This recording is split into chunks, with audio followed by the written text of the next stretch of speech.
बापाकडे बघताना केवळ पैसे पुरवण्याचं साधन म्हणून बघणं चूक आहे.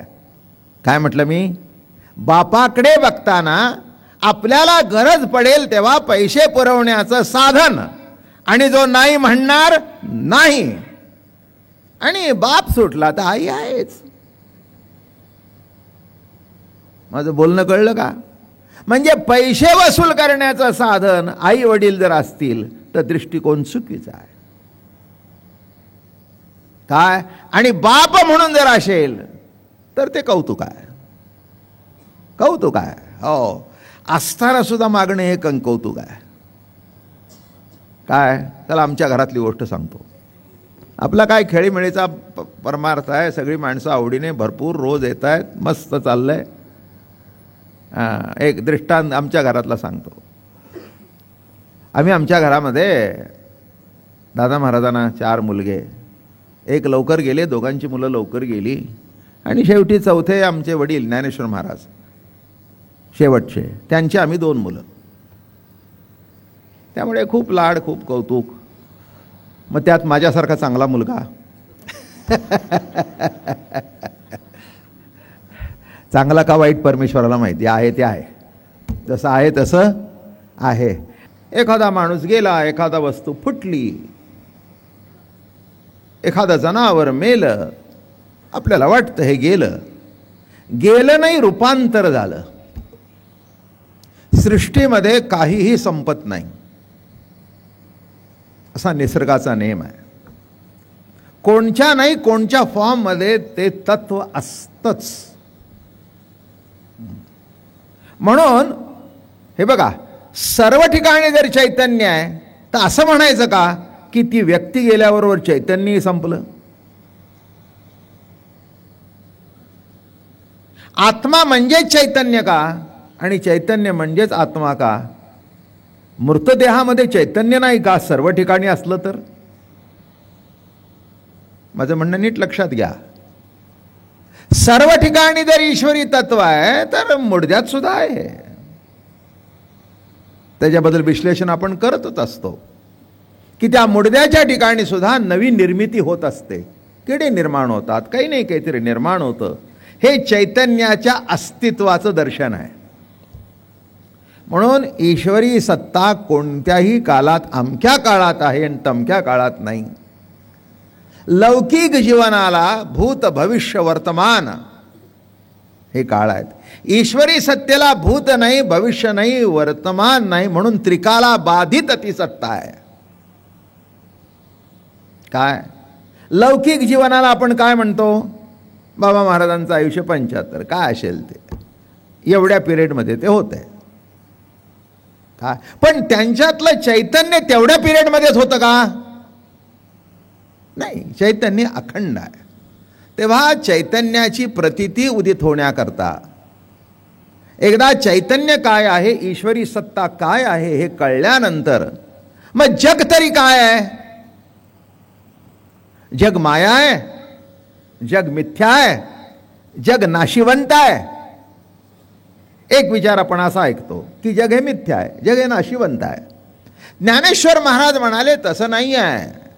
जग मिथ्या नाही, जग नाशिवंत नाही. प्रत्येक क्षणाला ते निरनिराळं रूप धारण करतं. नवीन रूप धारण करणं म्हणजे मिथ्या नव्हे. एक विचार असा आहे की जगत हे मिथ्या आहे, जगत हे नाशिवंत आहे, नाही का? म्हणून ब्रह्म सत्य आणि जगत हे मिथ्या असा सिद्धांत निर्माण झाला. तर जगत मिथ्या ज्ञानेश्वर महाराज म्हणाले तसं नाही. इथून तिथून जर तोच नटलेला आहे तर मिथ्या कसं? काय विषय आपला चाललाय आणि त्या अनुषंगाने सद्गुरु स्तवन चाललंय. आणि त्याच्याकरता मी पुन्हा पुन्हा का सांगतो तर विषय नीट लक्षात राहावा की काही काही गोष्टीची साल काढता येते पण काही काही गोष्टीची साल काढता येत नाही.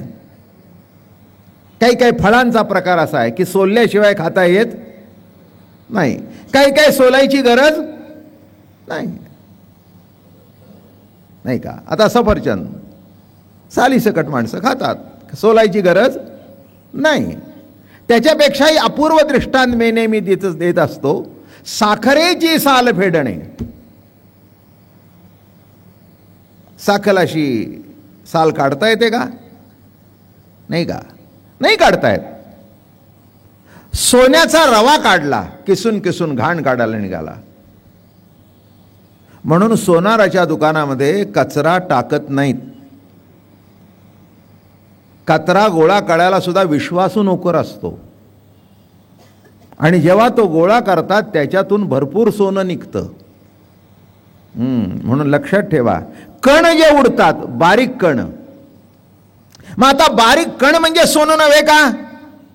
सोनायला खरवडायला जावं तर तिथे सोनच आहे. तसं चैतन्याला बाद काही करायचं नाही. जग हे वस्तुप्रभा आहे, हा ज्ञानेश्वर महाराजांनी एक सिद्धांत मांडला. तुकाराम महाराज फार परखड बोलतात. ते म्हणाले, मनसंकल्पाचं पाप तीर्थाच्या बापाला जाणार नाही. तर तुम्ही बुडी मारून काय असं पाप जातं काय?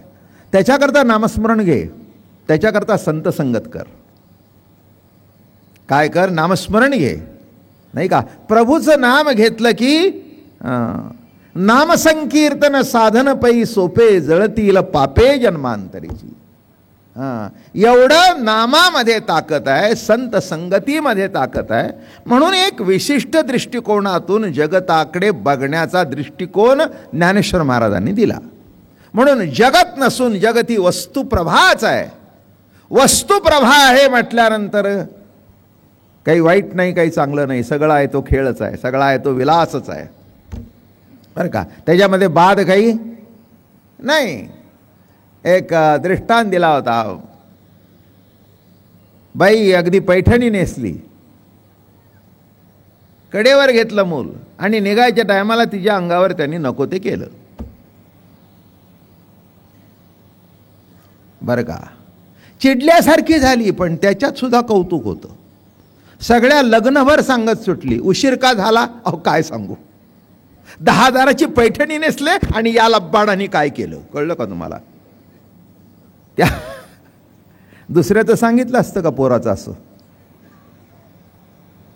त्या मुलाच्या परसाकडला करून साडी भरवणं हा सुद्धा विलास झाला. मग नवरा म्हणाला, मला सांगितलंस ऑफिसमधून यायला उशिरा काल.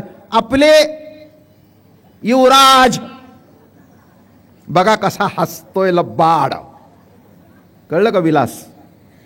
म्हणजे त्या मुलांनी कपडे घाण केले हा सुद्धा विलास आहे.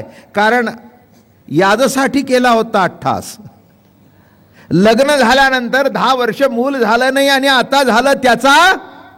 तसं मुलाकडून बघितलं तर ते कपडे भरवणं हा सुद्धा विलास आहे.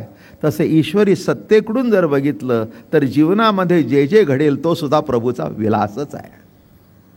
एकदा बेसिक अमृतानुभवाचा तत्व लक्षात घ्या, म्हणजे मग कळेल. नाही तर मग हे सोडा ते सोडा. मी तुम्हाला मध्येच सांगितलंय की हे सोडा विड्याचा काही परमार्थ इथे नाही आहे.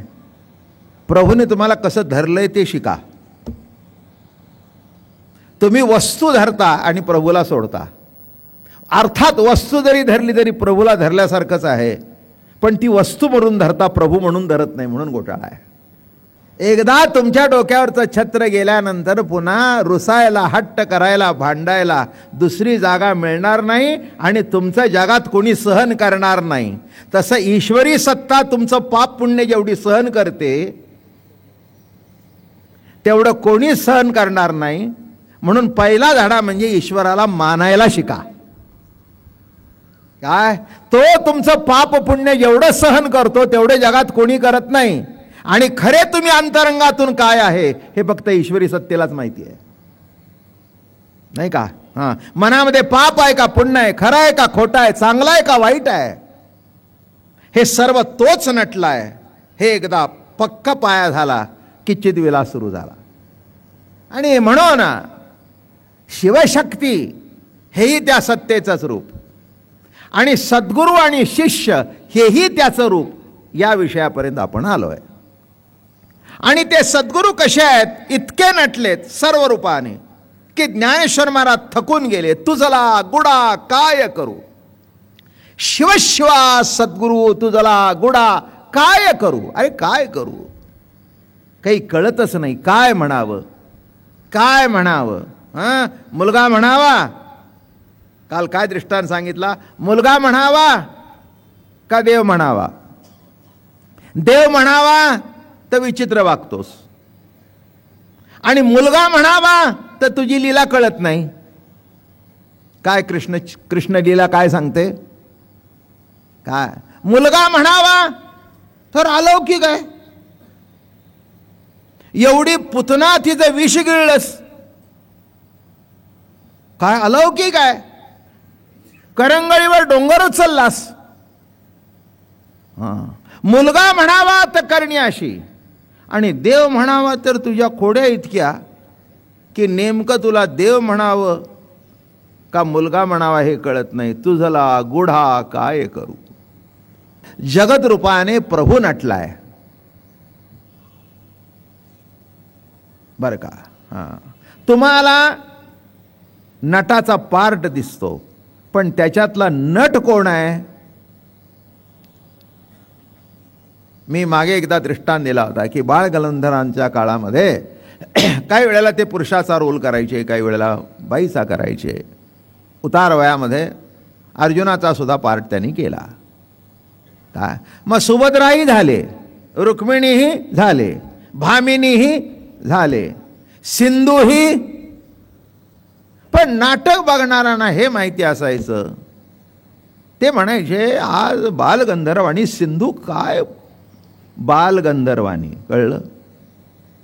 म्हणजे सिंधूचा जरी पार्ट असला तरी त्याच्यातला बालगंधर्वाचा लोप झाला नाही. रुक्मिणीचा जरी पार्ट असला तरी बालगंधर्व लोपले नाहीत.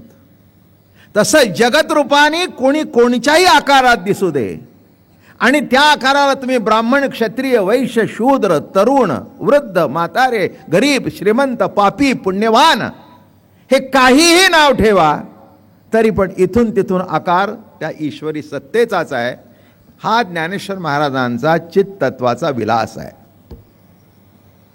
कमी जास्ती म्हटलं की पाप पुण्य आलं. गंमत सांगू का? बहुतांशी लोकांचा परमार्थ पाप धुण्याकरता असतो. तीर्थयात्रा का करायची? आणि एक गंमत आहे बरं का, अलीकडे आता टूर्स निघाल्या, मोठ्या मोठ्या कंपन्या निघाल्या, त्यामुळे सगळ्या थरातली माणसं फिरायला जातात. पूर्वीच्या काळी कसं तरुणपणात जर निघाला, अरे हे काय वय आहे का यात्रा करायचं? म्हणजे यात्रा केव्हा करायची? म्हातारपणी. म्हणजे आयुष्यभर भरपूर पाप करून शेवटी एकदा हरिद्वारला जाऊन तिथे धुतलं म्हणजे मरायला मोकळे. वरचं दार तुम्हाला वैकुंठाचं उघडलं. आमचे तुकाराम महाराज जरा जास्ती परखड आहेत. ते म्हणाले मनसंकल्पाची पापे न जाती तीर्थाची या बापे. आता लहानपणापासून सगळं चांगलं, गादीवर आलो, प्रवचन करू लागलो, काय कशाचं काही कमतरता नाही. पण वाढदिवस आला की नाही की आमच्या घरात भांडण व्हायचं. आता माई आमची थोरली बहीण ती मंत्रालयामध्ये जॉईंट सेक्रेटरी, जजच्या गादीवर बसलेली, पण वाढदिवसाला मग आमच्या वडिलांनी त्या काळामध्ये 100 द्यायचे. नको तुमचे 100. आम्हाला दिलं का म्हणायचं काय 100, काय 100 नको मला, तुमचे 100 ठेवा तुमच्याजवळ, उपयोगी पडतील तुमच्या, राहू द्या. एवढा मोठा महाराज झालास पण अजून तुला कळत नाही. काय कळलं? हा त्यांना आनंद मिळत होता. मग आलं की नाही, तुमचे महाराज हटून बसले होते, ही एवढी मोठी झाली जज आणि 100 रुपये घेत नाही म्हणली. माझं बोलणं कळलं का? आता आमच्याकडे काही कमी आहेत का? पण त्या नात्यातून, हट्टातून काय होत होतं, बाप मुलाचं नातं जागृत होत होतं. त्याच्यातलं हट्ट कशा करता आमच्याकडे नाही म्हणून नाही, तरी त्यांना हट्ट केला की त्यांना कौतुक वाटायचं. काय वाटायचं? म्हणजे काय, एरवी महाराज झाला होता, मोठा झाला, गादीवर आहे, काय हो कसा आहे दादा महाराज, अप्पा महाराज, ते जरी होते तरी परंपरा माझ्याकडे आली. चुलते होते गादीवर, मग परंपरा माझ्याकडे आली, ते तितक्या आदराने वागायचे. पण जेव्हा मुलाचं आणि बापाचं नातं यायचं तेव्हा त्यांना ते कौतुक वाटायचं. आणि मग सगळ्यांना सांगायचे, तुमचे महाराज अहो मी दिलेले 100 रुपये घेत नव्हते, जरा सांगा त्यांना. मग आम्ही म्हणायचं अहो भाऊ तसं नाही आहे, तुम्ही आम्हाला नुसता आशीर्वाद दिला तरी खूप आहे. नाही रे, पण माझ्याकडून तुम्ही काहीतरी घ्यावास, बरं द्या. हा काय झाला नीट लक्षात ठेवा, हा त्याच्यातला विलास आहे, चित्तत्वाचा विलास आहे, बाप मुलाच्या नात्यातला विलास आहे. आणि असं केल्याशिवाय विलास होत नाही, हे कळतं का तुम्हाला? म्हणून वडील देत असतील तर कधी नाही म्हणू नका, घेत चला, माझ्याकडे आहे म्हणू नका, मिजास मारू. काय? कारण ते गेल्यानंतर पुन्हा हट्ट करायला जागा मिळणार नाही कोणी.